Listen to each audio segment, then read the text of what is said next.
এখানকার থানার একজন এসআই এদেরকে হ্যারাসমেন্ট করেছে, এদের কাছ থেকে টাকা চেয়েছে। দূর দূর করে তাড়াই দিছে, আমাদের টাকা পয়সাও চাইছে এমনকি। আমরা ওটা এখন পোষায় দিচ্ছি ভাই, কিন্তু আমি আপনার সাথে সন্ধ্যার সময় দেখা করতেছি এই বিষয়টা নিয়ে তিনি কি করেন। আমরা ওইখানে পয়সা ছিলাম, কেউ আমাদের কোনো সাহায্য করে নাই। দর্শক মণ্ডলী, আপনাদেরকে দেখানোর চেষ্টা করে এ হচ্ছে নারায়ণগঞ্জের সোনারগাঁ থানা। এখানে দুজন মানুষ আছে, এদের ভেতরে একজন প্রতিবন্ধী, আর এই যে মহিলাকে দেখছেন ওনার স্বামী হচ্ছে বাক প্রতিবন্ধী। গতকালকে সকাল থেকে রাত পর্যন্ত এই থানার সামনে দাঁড়ায়া থাইকা এই মানুষটা এবং এই প্রতিবন্ধী মানুষটা থানায় একটা জিডি করাইতে পারে নাই। শুধু এখানেই তা না, জিডির মধ্যে 14টা ভুল আছে। এভাবে লেখছো কেন, ওভাবে করছে কেন?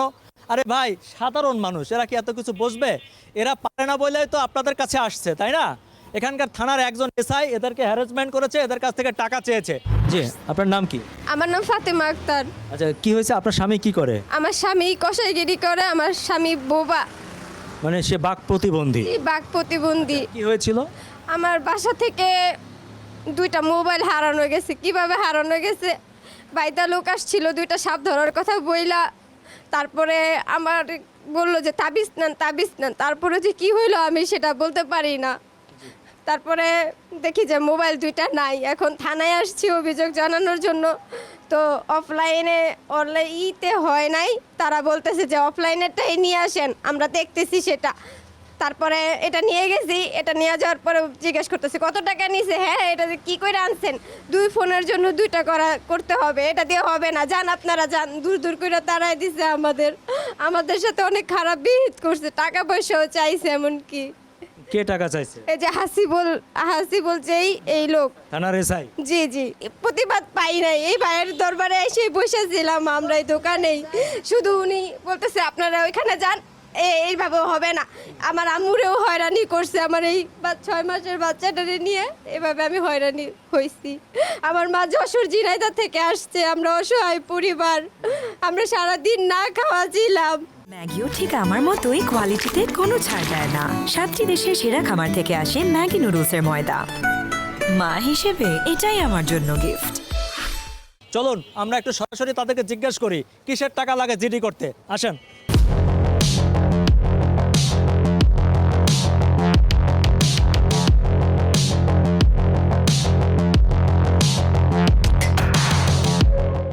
ওনারা সারাটা দিন মোবাইল হারাইছে বলে জিডি করতে আসছে। কালকে সকাল থেকে রাত পর্যন্ত ছিল, এই আজকেও ছিল। এই 2 দিনে একটা জিডি কেন হলো না থানায়? আমার কাছে আসেনি তো, আমার কাছে আসছে না আপু বলেন। তো আমরা তো ছিলাম না, তো আমার কাছে আসছে। এসআই হাসিবুল কে, উনি আছে? হ্যাঁ, ওনার নাম্বারটা একটু আমাকে দেন।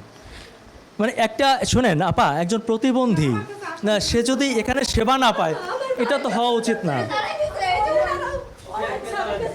অনেক স্যারেদেরকে বলছি, স্যার আমার এই মেয়ে জামাটা, কোনো পুলিশ আপনার কথা শোনেনি? কোনো পুলিশ আমার কথা। আচ্ছা, ওসি সাহেব কি আছে? ওসি সাহেব আছে? নারায়ণগঞ্জ আছে। একটু ফোন করেন, ফোন করেন। আমরা আসছি, বলেন যে ভিডিও ফুটেজ তো দেখতে পারেন, আমরা যে সারাটা দিন আমার প্রতিবন্ধী স্বামীকে নিয়ে আমরা ওইখানে বসেছিলাম, কেউ আমাদের কোনো সাহায্য করে নাই। ওনারা বলতেছে আমাদের ওইখানে একটা লাইন আছে, আমি দেখাই আপনাদের। আসে আচ্ছা আচ্ছা, বসেন বসেন, আমি দেখছি আপা, আপনি শান্ত হন, আমরা দেখছি। এটা ধরো ধরো, মানে একটা জিডি কেন হবে না আমি সেটা বুঝলাম না। এখানে আর কে আছে? আপনাদের কর্মকর্তা কে আছে? হ্যাঁ, ডিউটি অফিসার কি আপনি? আমি আজকে ডিউটি। আচ্ছা আচ্ছা, 24 ঘন্টা পরে একটা জিডি করতে পারবে না, উনি প্রতিবন্ধী এজন্য নাকি? গরিব মানুষ বলে? আমার কাছে তো আসেনি, আমি বলবো কিভাবে বলেন। হ্যালো, জি এসআই আসিফ সাহেব বলছেন? হ্যাঁ জি, বলতেছিলাম। জি, আমার নাম আলী আসগার ইমন, আমি এটিএন বাংলার বিশেষ প্রতিনিধি এবং অ্যাসিস্ট্যান্ট ভাইস প্রেসিডেন্ট। জি, আমি আপনার থানায় এসেছি। একজন বাক প্রতিবন্ধী এবং তার স্ত্রী গতকালকে একটা জিডি করার জন্য এসেছিল। বাঘ প্রতিবন্ধী এবং আমি তো পাইনি ভাই। আপনি পেয়েছেন? আপনি জিডি গ্রহণ করেননি, তাদেরকে বিভিন্নভাবে হ্যারাসমেন্ট করেছেন। আপনি বলেছেন যে জিডি লেখা হয়নি, অনলাইন হয়নি, এভাবে করে করে তাদের সাথে সারা দিন মিসবিহেভ করেছেন। একজন প্রতিবন্ধী যদি থানায় জায়গা না পায় তাহলে সে যাবে কোথায় বলেন তো? হ্যালো ভাই, এইটা ইম্পসিবল। উনি গতকালকে ওই যে অনলাইন না করে উনি হয়তো একটা লোক কি করতে, একজন মানুষ সে হচ্ছে গরিব মানুষ, সে পড়াশোনা জানে না, তার স্বামী প্রতিবন্ধী, সে তো অনলাইন অফলাইন বুঝবে না। আপনারা থানা থেকে কেন তাকে সহযোগিতা করলেন না? মাননীয় প্রধানমন্ত্রীর নির্দেশ আছে যে প্রতিবন্ধীদেরকে সর্বোচ্চ প্রায়োরিটি দিতে হবে, যে কোনো জায়গায় তাদের যাতে প্রতিবন্ধকতা না হয়, তাদের কাজ সবার আগে হবে। মাননীয় প্রধানমন্ত্রী এটা বলার পরেও সেই নির্দেশ আপনারা কেন বাস্তবায়ন করলেন না?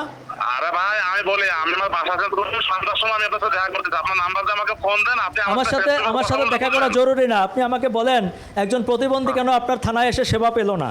প্রতিবন্ধী ভাই আমি ওইটা এখন পোষাই দিচ্ছি ভাই, কিন্তু আমি আপনার সাথে সন্ধ্যার সময় দেখা করতেছি, এই বিষয়টা নিয়ে সেই কি করেন? না এই বিষয়টা না, আমি শোনেন, আপনাকে ডিরেক্ট জানতে চাচ্ছি গণমাধ্যমের একজন কর্মী হিসাবে, একজন প্রতিবন্ধী আপনার থানায় এসে আপনার কাছ থেকে সেবা পায়নি, আপনি তাদেরকে হ্যারাসমেন্ট করেছেন, তাদেরকে ইনডাইরেক্টলি টাকা চেয়েছেন তাদের কাছে, তো একটা প্রতিবন্ধী কেন এত হ্যারাসমেন্টের শিকার হবে?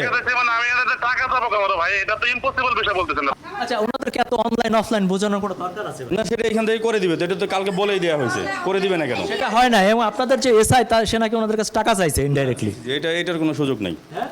এইটার আচ্ছা, একজন এসআই আপনি আমাকে বলেন যে 24 ঘন্টার মধ্যে আপনার একটা জিডি নিতে পারলেন না একজন প্রতিবন্ধীর কাছ থেকে, এটা কি ঠিক হলো? না, এটা জিডি নিবে না কেন? অবশ্যই সে যখন আসছে তাৎক্ষণিক ডিউটি অফিসারকে দেওয়া হয়েছে। সারাদিনে জিডি নেয়নি। ওর সাথে কথা বলছো? এই যে হ্যারাসমেন্টের শিকার হলো একটা প্রতিবন্ধী, এটাই তো ব্যবস্থা নেওয়া হবে। এখানে যদি তার কোনো গাফিলতি থাকে অবশ্যই ব্যবস্থা নেওয়া হবে, এবং এখানে ডিউটি অফিসার 24 ঘন্টা সিসি ক্যামেরার আওতায়। আমি আপনাকে সিসি ক্যামেরা দেখাতে চাই যে ওনার সারাটা দিন এখানে বসে ফুটেজ দেখে অবশ্যই ব্যবস্থা নিব। না, তার তো সারাদিন দেখার, যেমন আমি তো ওনাকে আর কালকে খেয়াল করিনি, উনি তো আসছে, আমি এখানে ছিলাম, যখন এসে আমি নিজে ডিউটি অফিসারকে দেখি যে এটা কি আসছে, জিডি করে দাও। দর্শক মণ্ডলী, ছোটবেলায় শুনেছিলাম বোবার কোনো শত্রু নেই, আর বড়বেলায় এসে দেখছি যে বোবারও শত্রু আছে। একজন বাক প্রতিবন্ধী মানুষ, সে কোথাও গিয়ে বিচার পাচ্ছে না। একজন বাক প্রতিবন্ধী যে এই থানায় এসে সারা দিন ছিল, তার স্ত্রী, তার সন্তান, সামান্য একটু জিডি করার জন্য, কিন্তু সে গত 24 ঘন্টারও বেশি অতিক্রম হওয়ার পরেও সে বিভিন্ন হেনস্থার শিকার হয়েছেন বলে তিনি অভিযোগ করেছেন। এই থানারই এসআই হাসিবুল, তিনি তাকে বিভিন্নভাবে হ্যারাসমেন্ট করেছেন, তার কাছে জিডি করতে টাকা চেয়েছেন। আমি জানি না যে তার দায়িত্ব পুলিশ নেবে কিনা। মাননীয় প্রধানমন্ত্রী জননেত্রী শেখ হাসিনার সরাসরি নির্দেশ আছে, প্রতিবন্ধীদেরকে সর্বোচ্চ মর্যাদা দিতে হবে সব সেক্টরে।